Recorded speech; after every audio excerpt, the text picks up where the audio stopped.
Hello, hello, all those beautiful faces. Welcome to Teaching Liberty Live, where we know to live free, you have to think free. And we are definitely going to be doing some out of the box thinking tonight as Charles Love and I take on the failure of New York City schools. And we're going to talk about that also in the context of the Moms for Liberty event we attended last week, as well as the New York City kind of school board system, because you are on CEC2. But I'll go ahead and let you introduce yourself, Charles. Thanks for joining me here tonight. Thanks for having me. I am a concerned parent in the New York City public schools and an author and podcaster, and I run a nonprofit. And what else do? I do a lot of things. Everyday Renaissance man.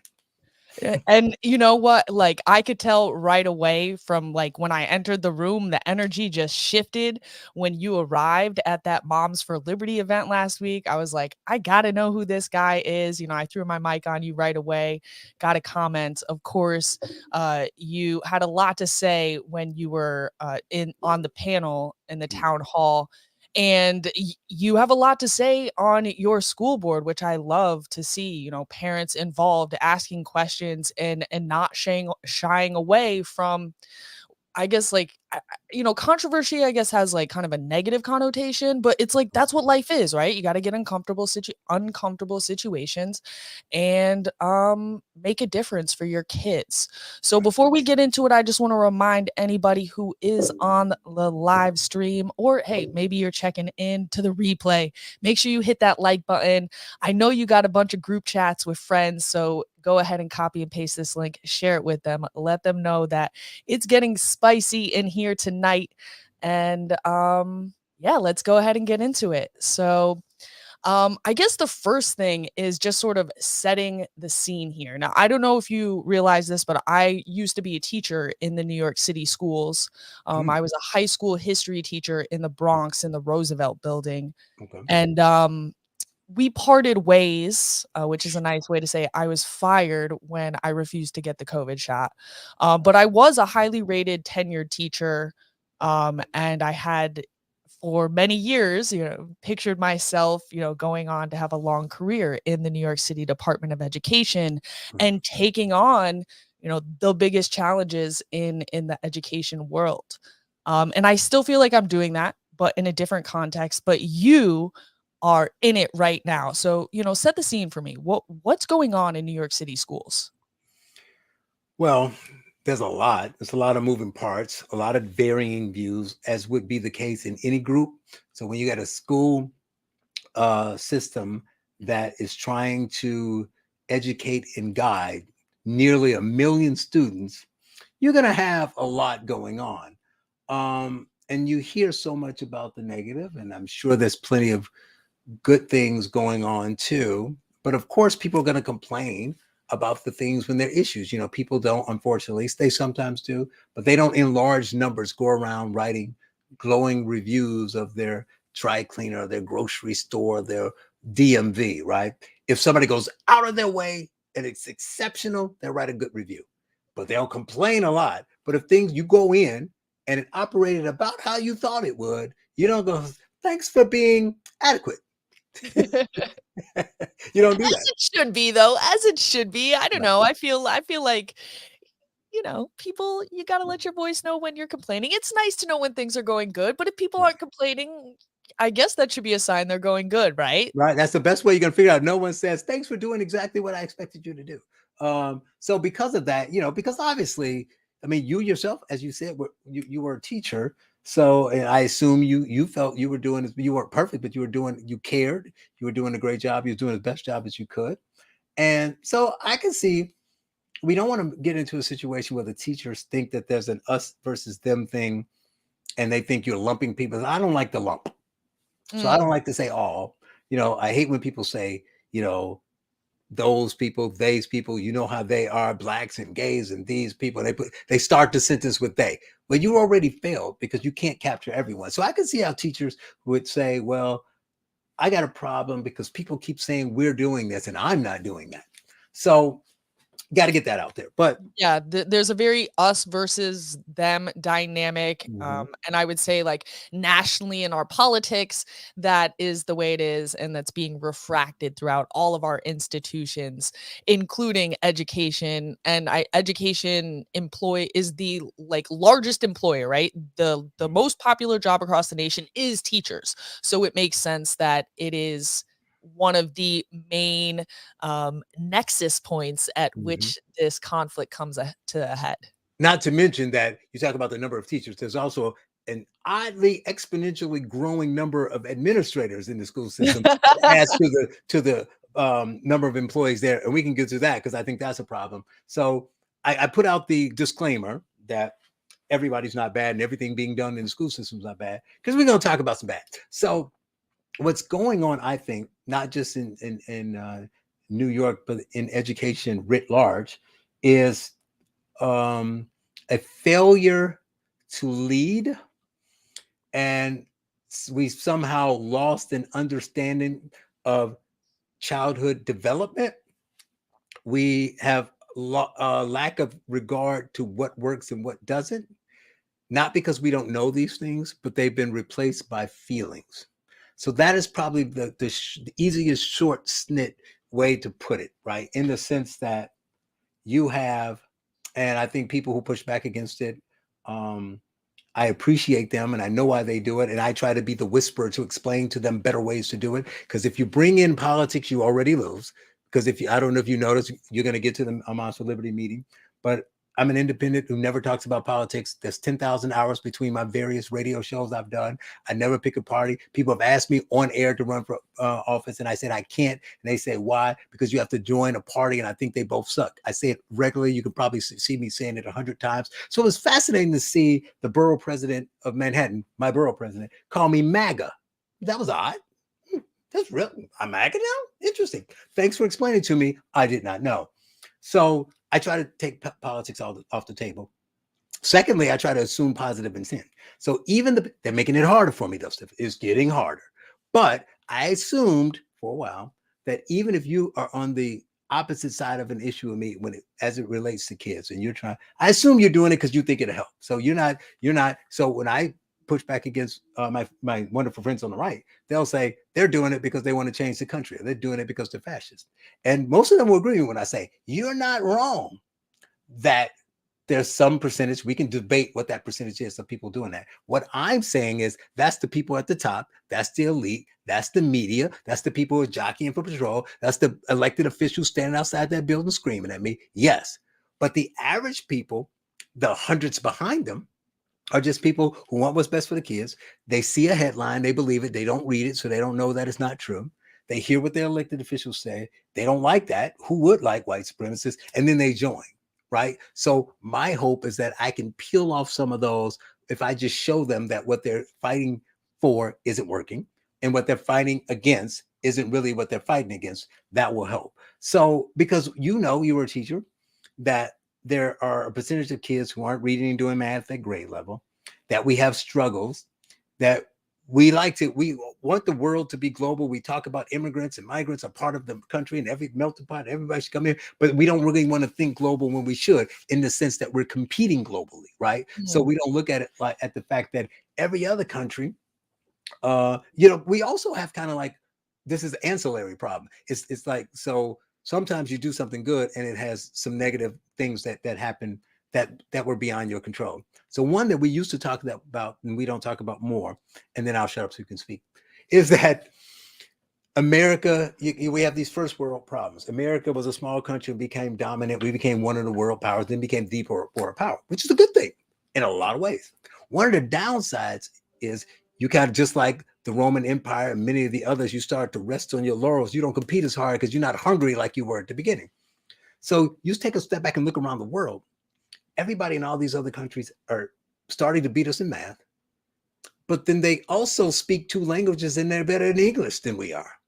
Right? That's a bit of a problem, right? And so with all of these problems and everything we're up against, but still have the goal of raising and educating kids, we seem to have lost our focus, and that's not what's most important. We want to educate them, but we would rather have them be at their social emotional best, which is not a Mm, problem, but it takes a priority over educating them. We want them to be activists, which I'm not against. I don't have a problem with people being activists, a left or a right activist, by the way. They just want them to be left activists. I don't care. But to be an activist, you have to know what you're active against, and you have to understand it. They just go tell them march because I told you to march, and they go. So they don't want to do that. So they put all these things in front of it, and then they expect surprise when they don't get the results they want. So that's I guess a boiled down version of right. what's wrong in the schools. Yeah, I think that's a really good way to look at it is that, well, there's the literacy and the math rates. You said there's a certain percentage. I would like to emphasize that there is a large percentage, especially in New York City, but like many urban areas and probably rural, but obviously the problems are concentrated in urban areas Mhm. where we have a quarter of the kids reading, right? Maybe 30%, doing Mhm. math. Right. So, where I live just outside of New York City, our rates are not much better, right? We're like 30 something in math and 40 in reading, Mhm. proficiency rates at the 8th grade level. So there's that problem, right? But and that problem, as you said, seems to be because we've shifted the focus from putting, like, the academics and learning the basics first to putting feelings and social emotional things first. And it's not to say that social emotional things aren't first, it's just to Mm. say that the order is wrong, right? You if you don't know things, if you can't participate in society at a developmentally appropriate level, it doesn't matter how many kumbaya songs that you sing. Like, Mhm. you need to be able to have the skills that are appropriate for your age level so you can engage in, like you said, a way where you know things at the world around you. And you can be an activist if you want to, or you can be, a scientist, or you can be a Right. teacher. So I think that's a really good way to put it out there. But there is a political layer to it. Now, I know you say you don't want to get political in the sense of the parties, Mhm. but school boards, some places they are nonpartisan, right? Where I live, they aren't. But some places they are nonpartisan, and they're still political because you have to run, you have to have a platform, you have to be out in front of the public, and you have to form coalitions and vote on issues. And inevitably, even in nonpartisan places, you're going to get the injection of, like, the Democratic party platform, the Republican Party platform, whatever the culture issue is of the day. So you're on CEC2, Community Education Council for District 2, which is this large district that takes up a big chunk from lower Manhattan to, like, mid Manhattan, right? And the Or Upper is it East Side. higher? Okay, yeah, And the Upper East Side, yeah. in the Upper East Side. And yeah, things get interesting, They get right? heated. They get a little heated. So tell us more about, like, how the school boards work in New York City, and give us some context for what's going on in CEC2, which, again, it's one of the largest, and it seems to be one where a lot of that gets a lot of attention in the media, and it was a big topic of discussion at the Moms for Liberty event. There was a couple of you guys on the council. You're not officially using that title, by the way. I'm just using it to describe you. And then there was several people in attendance from there. So it was just interesting to see some of those dynamics play out. Give us the backstory. Well, briefly on the just to for the listeners not in New York, the New Yorkers may know this, but the odd breakdown of the school boards and the way they set up, you got to keep in mind because when I tell people they're blown away, they're like totally lost. But they have to understand that New York is so big. So you talk to the average person in a mid-time suburb or somewhere, and they say, "Yeah, we got a 9-member school board, and they're in charge of all of our schools in our Mhm. city." Some Yep. smaller cities, it might be the whole county, right? Mhm. And when I tell them we have 32 CEC, 32 districts, all of them have their own CECs with 10 elected officials and 2 appointed officials. They're like 12 people, 32 of them, and that doesn't count the PEP and all these other layers. And then high school, that doesn't count high school and D75, so children with disabilities, things of that nature, special needs. And they're like, wow, that's a lot. And I said, yeah, well, one of the things is that is odd. Side note, is that you think it would be like congressional districts where everyone represents the same number of people. That's not. So you say CE2 makes the news a lot. They make the news a lot because of the oddness in the sense that it's the most affluent. So when everything come up, they say that's because it's rich people and white people, whatever. But it's also the largest. So you have some CECs with 9,000 students, and we have close to 60,000. So we have a city, right? We have as many kids in our district as many of the people I know that live in mid-sized cities, right? So you have more kids, more schools, like the great American philosopher said, P. Diddy said, more money, more problems, right? He and Mace. So, yes. So because That of was that, good. you tend to, and then you're going to have more affluent parents and kids who are going to be more likely to be a squeaky wheel and complain. So that just gets you attention anyway. And then you layer on that the cultural angst and this constant push and pull about race. Well, where else? I mean, we're going to be ground zero for that, because anytime you talk about inequalities or inequities, you're going to say, well, look at that D2. I knew none of this. I was just a new parent, got elected on. So, oh, what district are you? And I said, oh, so you're one of those D2s. I'm like, what does that mean? I mean, what are you trying to say? So you already get that. And so now to the stuff you're talking about, everything is going to be, like you say, whether it's politically partisan, you're going to get the people with like mind. You're going to create these little coalitions and things of that nature. And we have that too. We're split to the point that, if you played a clip from the last meeting, I pointed out in the sense that myself and another member really don't agree on anything. So, but then the makeup is obviously like any other board. You get a public speaking session. We have two, and people can come in and speak about what we're voting on, because we put it out in advance so they know. And anything they want to complain about or talk about or highlight or they think is important. And that is a great avenue that people should do it. And they come down and talk about that. And so we get a lot of comments and a lot of things that happen because of that. And again, a lot of that conversation surrounds race. It's just funny to me. It's ironic that all the race conversation comes up, and it's usually a bunch of people who don't look like me, but they have a different view on race than me. So you can see how that would create some angst. So now I'm looking at it like, so you're going to tell me I disagree with you? Well, that I literally had someone tell me they needed to explain. They were going to explain segregation and integration with me because I didn't understand it. And so is all this is going on while kids are not doing so great in school, But right? that's So, like, in their if mind, you that's the think reason why they're not doing great, because we're not focused on Black and brown kids. But none of the kids are. But anyway, go on. okay, so just trying to get some of the dynamics down there. I have the clip queued up. Are you talking about that first timestamp you had given me about at 2 minutes from this 2 meeting the minutes? other night? No, I think that was 2 hours and something minutes. That was Oh, 2 hours. you meant at 2 hours. Okay, yeah, you said it so that would have been, like, You 2 could. hours I and could have 7 sent it to you. minutes then. But yeah, Oh, you no, you almost got. did. You sent me a thing, but I read it as 2 minutes. No, it was 2 Pretty hours, whatever. pretty Yeah. sure this is it. So if you're gonna share the clip, I got to set it up. So Okay, basically, yeah, set it up. you were talking about the Moms for Liberty thing. So myself and Maud got invited to speak. And it wasn't even a half a second for me to think about it. It's a parents forum. They're talking about education, and I talk to anybody. If Nicole Hannah Jones invited me to speak, I would go. I've been on Tavis Smiley before because he invited me to speak. I don't turn down speaking. I've been on not the Young Turks, but what's the other one?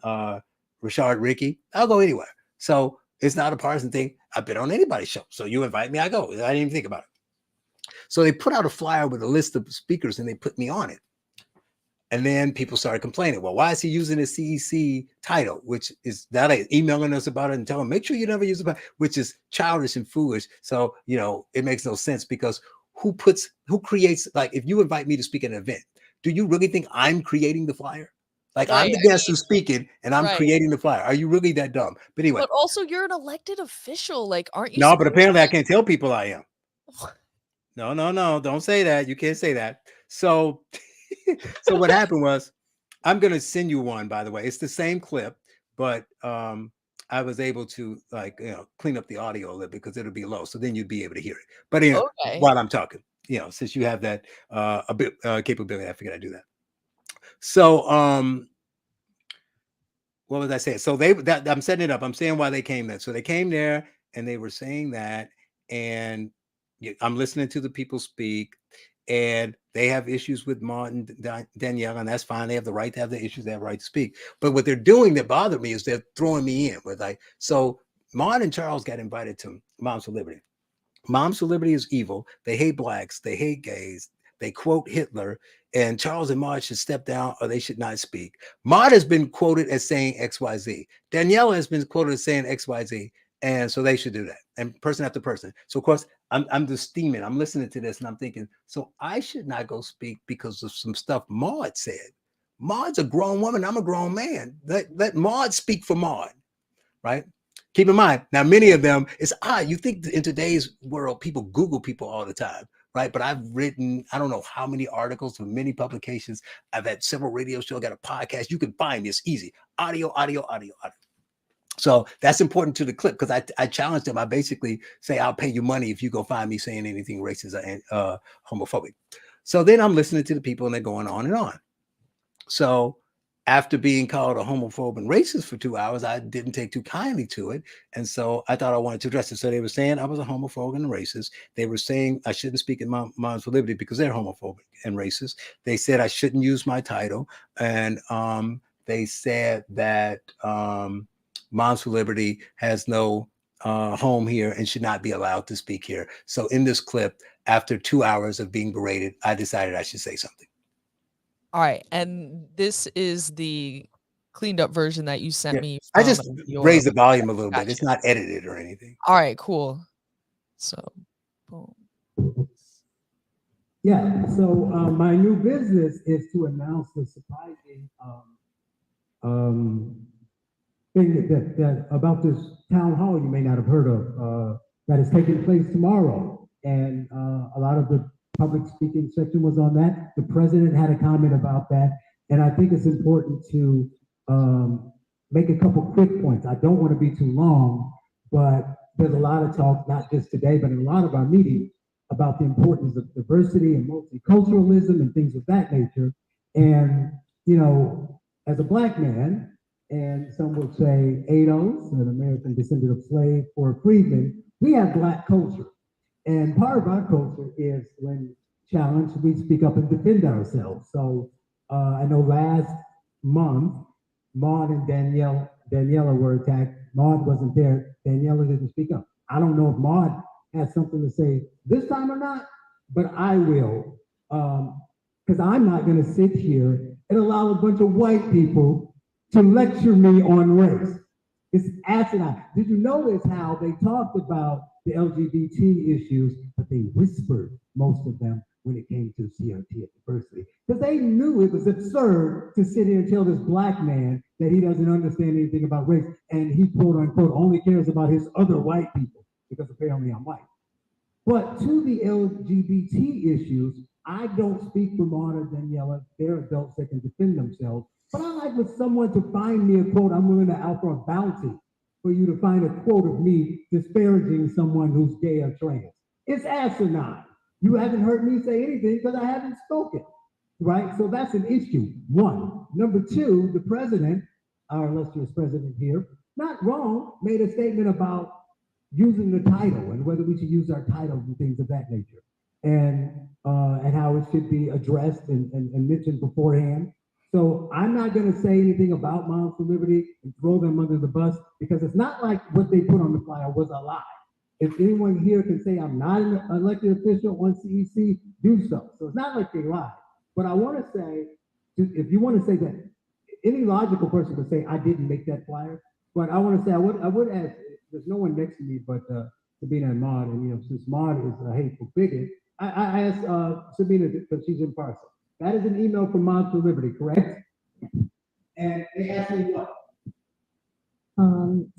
In preparation for the town hall, Tiffany needs to obtain a few pieces of information from you: your proper title, your bio, your headshot. So you read it up. And my reply was title what? Title: Charles Love, co-host of the Cut the Bull podcast, scholar at at 1776 Unites, and author of Race Crazy BL.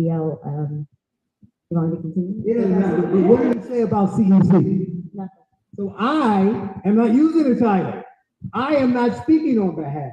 I can't tell Moms for Liberty what to put on the flyer, but I will say this. To the fact that several people said I'm speaking on behalf of the board, let's just clear up how insane that is. I don't speak for anyone else here. The best example is Councilmember Healy. He and I disagree on virtually everything. If I say into this microphone that I stand on the fact that it is Wednesday at 9:05 p.m., he would probably say, I don't know. I don't know about that, because he doesn't agree with me on anything. He has that right. I would never tell him not to speak. But the one thing the two of us will agree on, he openly said in an article that I don't care about black people. I openly called him a racist. Do you really think we agree on anything? But the one thing we agree on is that he would never say that I speak on his behalf.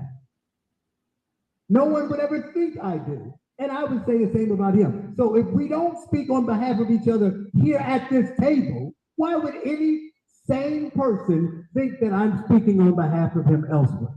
Lastly, to the Moms for Liberty being a hate group. Don't know where they are. No one I've talked to has ever said anything. But I've heard the arguments. I do my own research, and I see a lot of articles saying some really bad things about these people. But you know the odd thing about those articles? They all quote other articles.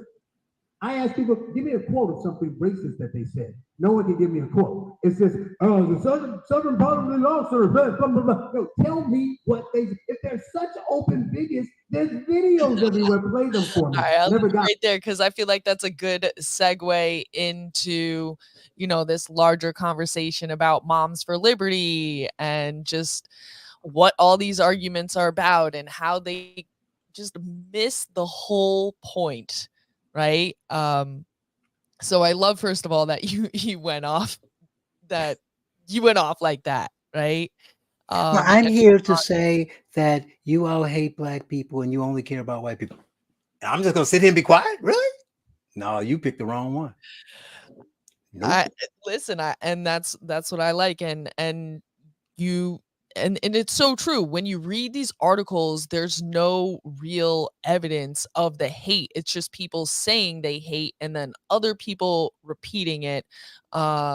And yeah, I mean, when we went to the Moms for Liberty thing, there was a huge crowd outside, protesting and saying all sorts of things. I actually should give a plug for the video that I made. People can go check.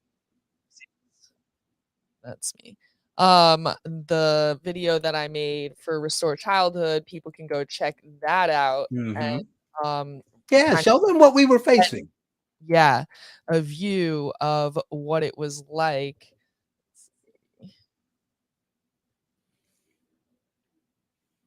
And so this is over, shout out to Restore Childhood. Why are you guys out here tonight? Moms for Liberty are goddamn fascists. Would you like to have a conversation? I've heard a lot of negative things about Moms for Liberty, so I want to come and see what they have to say. The most important thing that we need to be able to do is speak honestly and invite all the voices to the table. Clearly you think that Moms for Liberty is racist. Would you like to tell us why? I don't speak perspective. We're about to tell you some hard truths that people outside yelling at a building don't want you to know. A supermajority of New York City students have not been reading, writing, and doing math at grade level. Invited Chancellor Banks to come and Mayor Eric Adams, they weren't able to make it. I also invited the Manhattan Borough President, Mark Levine. He was welcome to be here and have a conversation. Our elected officials went and stood outside instead of having the bravery to come into this room and have this conversation. People who are canceled for speaking the truth. Children of African descent, when they have access to a culture that's not this, they do better in school. Math has no color. Why are you telling me how to raise my kid? You can do that. But maybe you don't take all the 6-year-olds in the class and tell them, did you know that some people identify as a different gender? It's not age appropriate.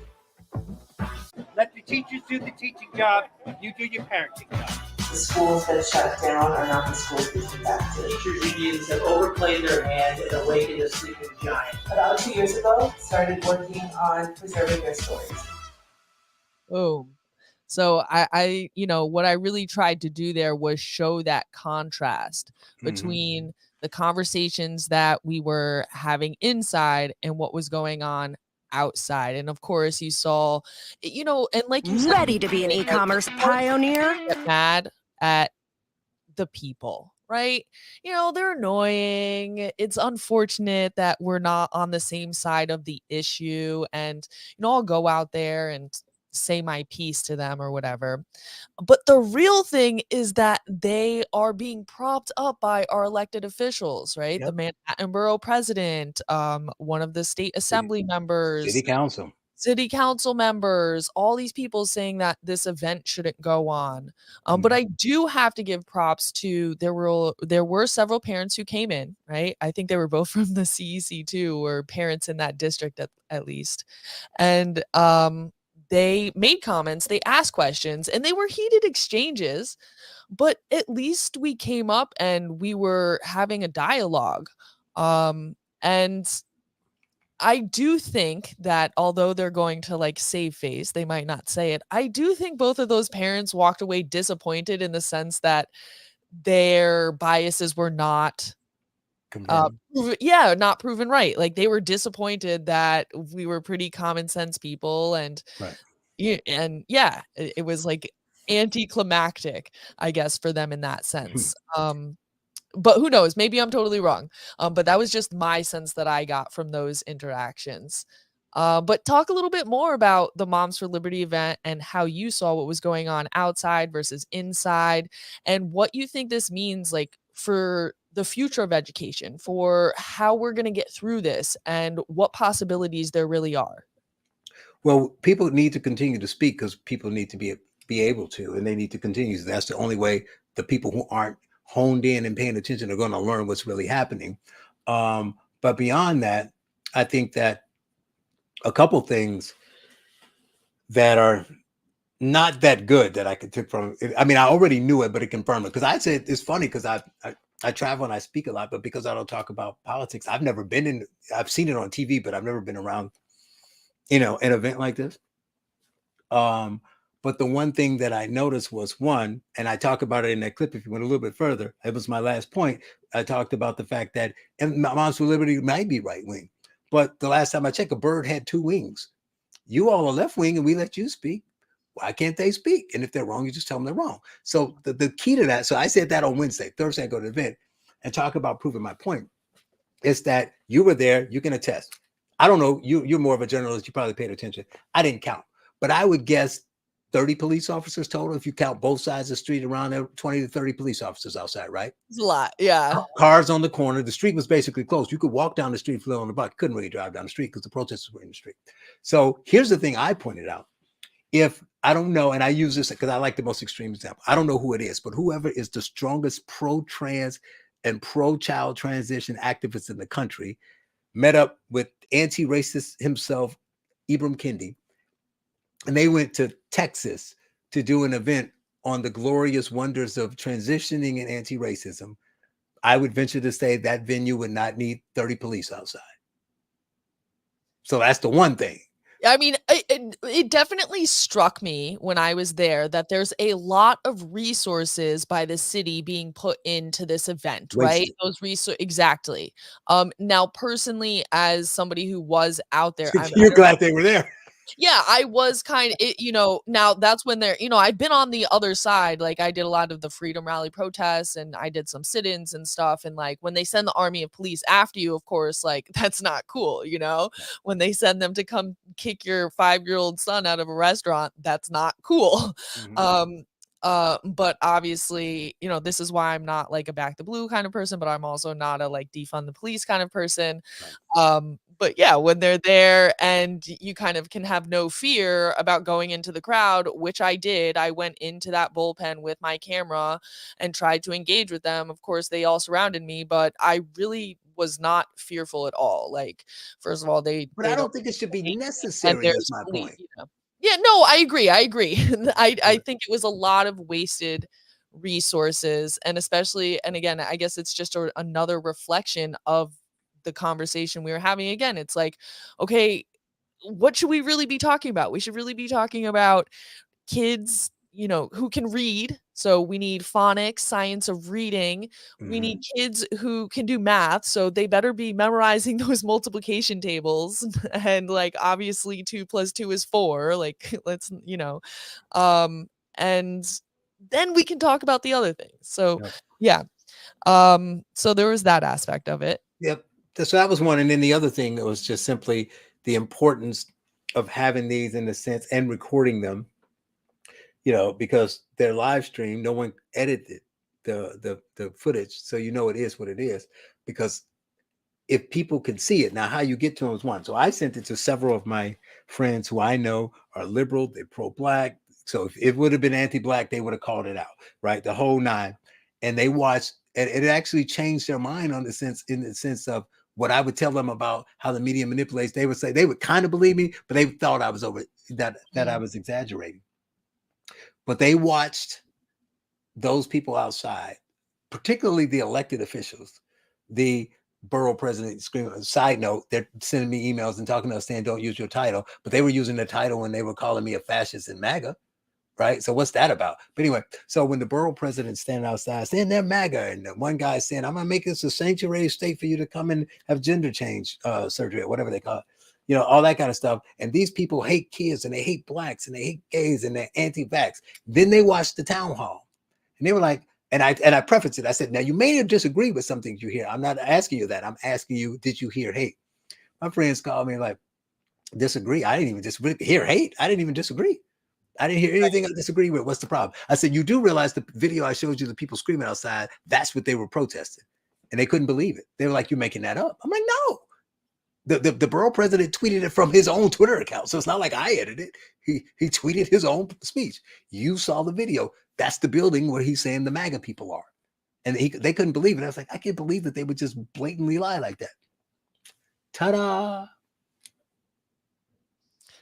Yeah, well, and that's why I love that Moms for Liberty streamed it. And that's why I also sort of, I know some people are sort of, well, I don't want to talk with people if they're going to do hit pieces or if they're going to twist my words, this and that. But I kind of have the rule. I'll talk to anyone, you know. That's me. I've been twisted before. I just say they lie. Right. Yeah. They lied. They did this. They, you know, but I generally, I find like you can also sort of get better at making sure that you're not over speaking, right? Like you can have a few good things that you want to say and engage people. Yeah. But I think that when you are, when that's your approach, when you talk to people, you know, when you have the courage, even sometimes to make a mistake or speak off the cuff or whatever it is, that people will eventually see, right? They can like I was looking online, there's one of the reporters there, Talia Jane. I'm familiar with her work from the Freedom Rally stuff, and you know, she kind of goes around with these leftist activists on the gender issues and on the race issues, and she frames what they do, and she puts out these clips that are like 5 seconds long, and she's like, see, I caught you like yelling in their face, you know what I mean? And then she'll do them for you know, her side and be like, oh, see, everybody's just like standing there. It's like, hold on, you're not even showing anything. You're showing like a small clip and then you're writing a bunch of claims in the text. Well, see, that's the reason why everyone has to use the skills or whatever they have as an advantage. And the thing for me, again, is like I say, I think I'm on 135 episodes of the Cut the Bull podcast. I did several shows before that. They're all archived, right? And so between that and all the TV interviews, I was like, you already know what I think. Everything's out there. So if you cut a clip of me saying something that's the opposite of what I normally said, I'm like, where would that come from? That has to be out of context. Where's the rest of it? So that's the reason why I speak up so much. And because I think that, you know, you have to play the game. You know, you play in a sport, you got to follow the rules. You got to play on the field that you're on.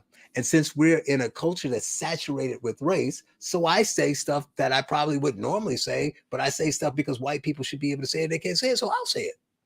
Right. So if you want to play, that's the reason why I talk that way. That was I know. I thought you were like, well, it was hyperbolic. Yeah, I don't talk like that. Though. You were throwing right. But if you're going to say, it's all about race. Every meeting is black and brown kids can't read. That's unfortunate. I want them to be able to read. And so my solution is to bust them all over the country, all over the city, I'm sorry, and make them go an hour and a half in one direction, but still not teach them to read. And so when I say, hold up, I'm going to say that, right? I'm going to cut that off because to be honest, I'm going to be honest right here. There are a fraction, but for the vast majority of them, I always assume a positive intent, like I said earlier. So I think they really do what, like Gavin, the Gavin guy I talked about. I think I said this to one of my friends, and I'll say it, and I said it in a chat, so I'll say it live because I'll say it to him. You know I will. I called him a racist before.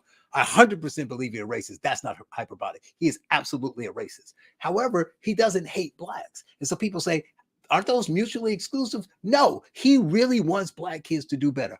I believe in his heart he does. But the racist in him, this is why my book is called subtitled Progressive Racism. So here's the problem. To people listening, here's how a person can be racist and still not be anti-black. He wants black kids to do better. But number one, he'll say they can't achieve, right, learning the way you're teaching them because they're different. So you have to teach us like that culturally responsive thing. So it's almost saying they're genetically different, which we all would say it's racist. You're saying blacks is just one race of people. They're not genetically different. Asians aren't smarter. They work harder, right? They're not smarter. It's just simple, right? Now, you can have the genetic culturalist versus genetic debate. I've had it on the podcast, but, and where their margins, they're so slight. It's not enough to make all black kids fail. There is some evidence, I guess, and again, I think it has to do with many other factors outside of that. Right, but even where it is, it's small. It's right. like it's not enough to make them all get into Harvard and make us all flunk out of school. That's just silly, right? So obviously, if you studied the same amount, whatever. So that's the case. So number one, he believes that. Number two, he thinks that if you want blacks to do better, he has to be the one to speak up, because as a white man, his whiteness is something that will be that will go further, that has more meaning or whatever. So what he thinks, even in a back and forth with me and him, what he thinks about blacks matters more than what I think. Even though the left says it's all about lived experience, I might have the lived experience, but his whiteness gives him an edge, which is also racist.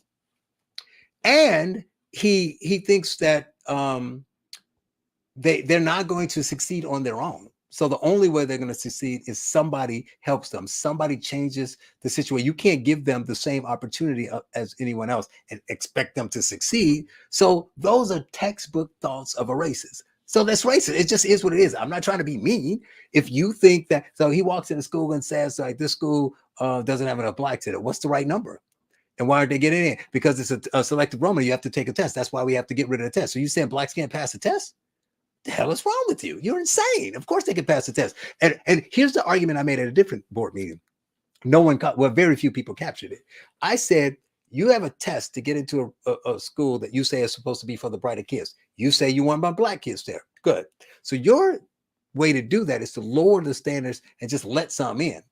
My solution is to keep the standards where they are and go to the schools that are majority black and make sure they're getting the academic rigor that they need in order to 4 years from now be able to pass the test. They replied, well, they don't have the resources. Well, last time I checked, all the 5 boroughs, help me out, I'm new here, we're all in the same city, correct? Like Chancellor Banks is not the chancellor of Manhattan, right? He's the chancellor of all the New York City schools, correct? So when you pay, when you say that the New York school system gets X number of dollars, that's the whole school system, right? So isn't it up to you to allocate the resources? Isn't it up to you to hire the teachers? Isn't it up to you to decide which schools are open, which schools are closed, which schools have foreign language and which one? That's up to you. So you control the resources. So manage the resources so they get what they need. But don't just tell me they just, can't get past the test or lower the scrap the test. That makes no sense. And it doesn't help them. What happens is that they give them a second set of standards, right? So you have benevolent whites, progressive racists, who will say, well, Johnny's white in my scenario. Johnny, where's your homework? Do your homework, finish this test. Bobby's black, because I don't want to be stereotypical, say Tyrone. So Bobby, they'll say, Bobby, where's your homework? Well, I didn't bring it. Well, I'll give him a pass. Another teacher's like, why you give him a pass? He's a single parent, he's poor, he's black. You can't just hold him to the same standard as Johnny. you're doing him a disservice. You're not helping him, you're hurting him. And that's what I complain about. And one of the weird things I do, it's hard, it's an uphill battle, but at least I can get on record, is that I advocate outside of my district, even though I'm elected to focus on D2 and I'll do everything I can to help D2 kids. I say one quick thing. You talked about the stats you in your clip, it showed, the low percentage, and you talked about where you were 30-some%. What I find out, as much as they beat up on D2, on the flip side, they use them, in my opinion. So they take the D2 kids because they skew higher than the rest of the city. And they'll say, look, we're at 70, I'll go with 75% reading at grade level. We had 77, right? And so they talk about this and, what we can do better. The problem is that skews up the city. So they show you the overall number and they say the state is 50%, the city's 51%. We're slightly higher than the state. We're 50. Reading at grade level is not anything to write home about. Right. But the problem is it skews. So the city overall might be, I forgot the exact number, let's call it 50. But D2 is 77, but the district in the South Bronx is at 29. There's another one at 22. There's another one at 31. So it's skewing the numbers, right? So overall, we're really failing. We're just failing less. And I even say that at least D2 is over 50%, but most of the districts are under 50%. So that's a problem. And then they say, well, why does D2 have all these resources or whatever? A lot of that has to do with things that's beyond your control, like what they come into school with. How many books, how many words when you start kindergarten? You can't blame white man, black man, the school, the left, the right, the building screamers or Moms for Liberty for the fact that you have kids starting kindergarten who only know several words, and then kids like my son who could read. My son was probably reading on second grade level when he started kindergarten. So how do we? So he is black, by the way. Okay, how do we address that then? It's just so foolish that we talk about that all the time. How do we address it? Yeah, you can't really fix. In one way, a lot, schools aren't meant to be a panacea for all issues, but That's teachers right. have to deal with Well, it. the first thing is to understand that. Because I do remember, and this is a point that I have made in the past too, when you look at proficiency rates in the past, when things were objectively worse for Black people, right? There was actual systemic racism, right? Enforced by the government. There was, just like so many different ways of our life and economy was segregated. And Black families had, and really all families, I mean, all families are trending down on these things, but were, more likely to have both parents in the household. We had higher rates of reading and math proficiency. And now it seems like we are better off in many ways. We've, beat back a lot of these forms of discrimination. And yet it seems like everybody's worse off, and then in particular, the Black community. So well, talk about, you mentioned one thing. Number one is you got to be honest. You got to get out to the point of realization. Some of the honest things you need to say is that you're not a panacea. You can't fix every problem. Number two is that you can't set your standards if the standard's supposed to be for the norm. So when you write the curriculum, there's supposed to be curriculum for the people and help for the people who fall outside the norm. But the norm should be, for the 40 to 60 percentile. Right. So that's what we're writing the curriculum for. The kids who are much better, you have accelerated schools, you have additional program, you have AP classes. For the ones behind, you should have assistant. You don't just give up on them, but you don't change the core. So what's happening is they're saying Black and brown students are doing X. So change the core. No, you don't say right. That's a problem with the gender thing. That's but the point I was making in the clip you made. Somebody says, well, what if my kid, identifies as a different gender than they were born in, or they are lesbian or gay, and they don't want to be, othered, so to speak. They shouldn't be othered. There should be support, the teacher support, all that kind of stuff should be there. What I'm saying you don't do is you don't say 3% of the school's population is LGBTQ. So especially in elementary school, like my kid is, you don't go into class at the beginning of schools and just say, just so you know, some people are gay. Some people were born one gender and they think they want to be another. So now you got the 6-year-olds like, really? People change gender? Why you ask that? My teacher told me. Like, why you tell them that? Because they need to understand just in case some other kid is. I always joke that I want my son to learn about racism the old-fashioned way. Somebody calls him nigger on the playground and he comes and tell me. And then we talk about it. What I don't want is him to get in front of class in kindergarten, in first grade, when all his friends are white, he's having a good time, and they say, blacks used to be slaves. And then they all turn and look at him because he's the only one in class. So that's not helpful. So so when you talk about solving the problem, one, be honest about your limitations. Focus on what you've been trained to do, what you know how to do, and the core values of what you need to do. Start there. Set the foundation, number 2. Number 3 is, it's hard, but we need to engage. So we spend so much money on, it's hard to do. It's almost impossible. You got to chip away at what you can. So I talked about reading, and part of it is what you start school, and you can't control that. They tried that, to their credit. They say, well, let's do pre-K. And then let's go to 3K.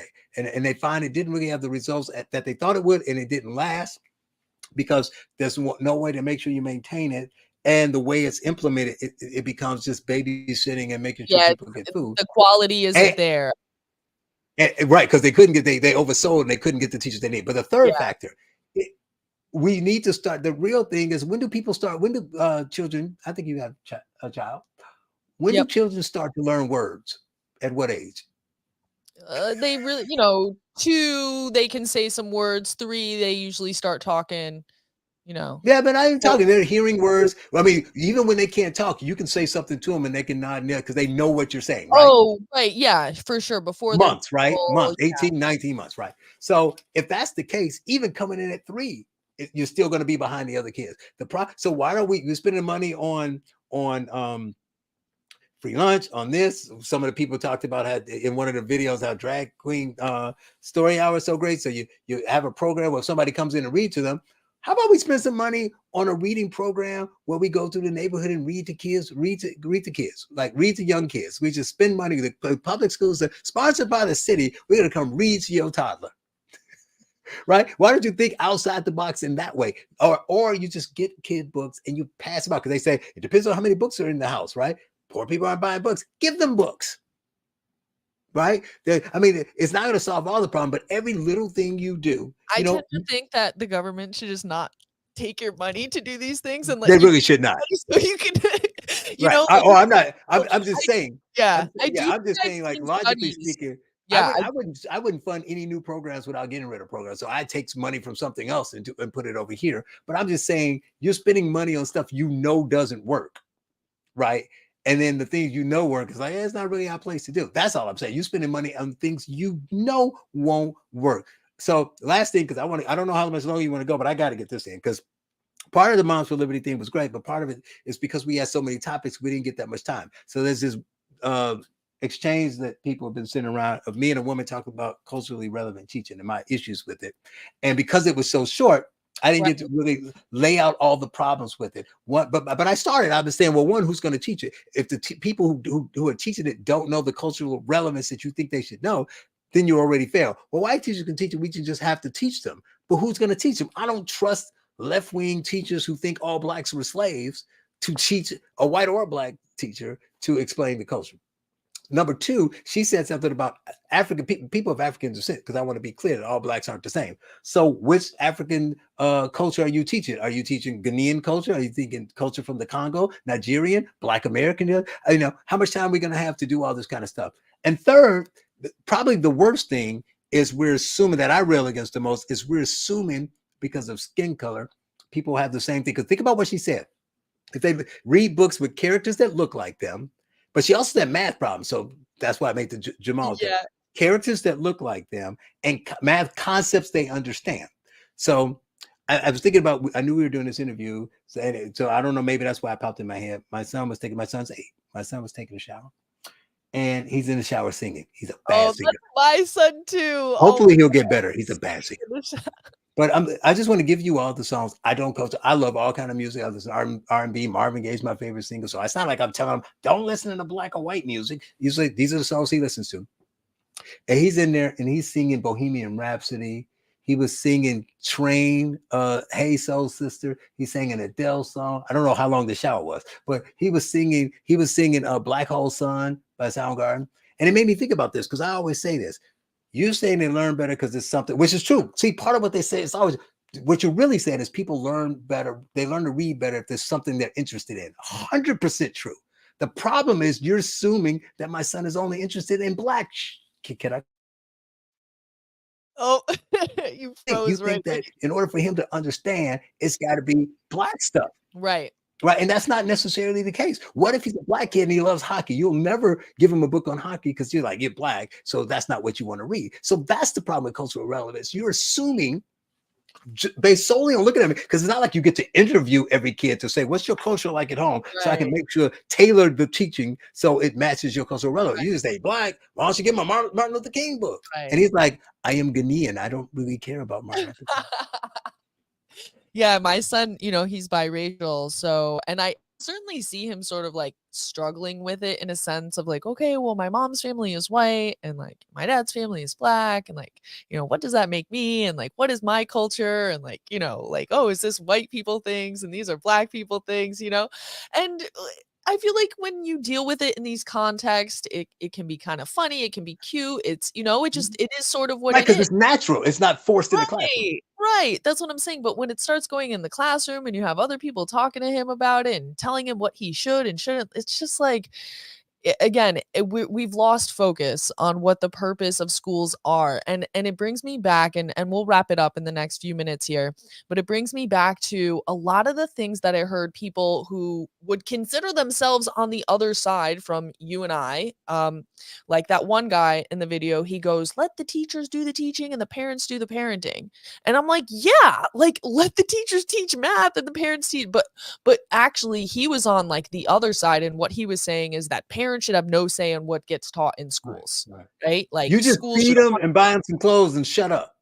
right, exactly. That was his point. So it's interesting how we might both use the same language, but we define it differently. Same thing with the other woman who made the comment about, um oh, you shouldn't be able to tell me what to teach my kid or whatever. And Oh, that's that like was 1984 doublespeak. I'm like, Because yeah, people saying we were doing what they're doing. yeah, that's exactly what we're saying. We're saying like, okay, your kid can be how they want. It's just like you can't impose these things upon everybody else. So it's like, anyway, there's a lot of Everyone that needs to going know on. my son is X. Everyone needs to know this. Right, Why? right. Sometimes you just talk too much. I don't need to know all your business. Exactly. And so, I mean, I do have hope again, even though there are some things that you brought up that you're saying, are not so great, right? I do think that this is just the beginning, right? And if we can keep going with these conversations and hopefully build these relationships, and I think even in the community, when you're out there and you're with each other's kids and you can have connections that are outside of things that are political, it makes these conversations a little bit easier. And that's what I am finding as when you're on the internet, it's one thing. You don't know these people and you're not with them face to face. There's not that energy. So that's what I would encourage people to do. Again, I know school boards, they get heated. It kind of brings everything to a point, but get out there in the community.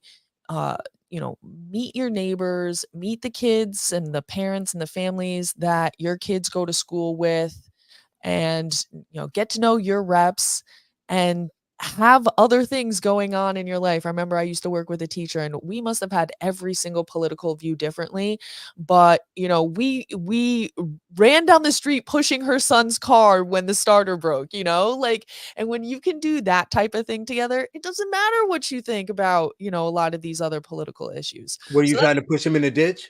no, no, no, Okay, his just starter, checking. like, Good. burned out. No, that's good. I'm just No, making sure no. you're like, I'll help you. No, no, his starter, like, burned out, so we had to, like, get his car going by pushing it down this hill so he Yeah. could get it started and get it to the shop. But, I wanted to give you the final word here to close things out. What do you wanna leave us with? And then, of course, let people know where they can find you. What do I want to leave you with? I think that you need to talk to your friends and family.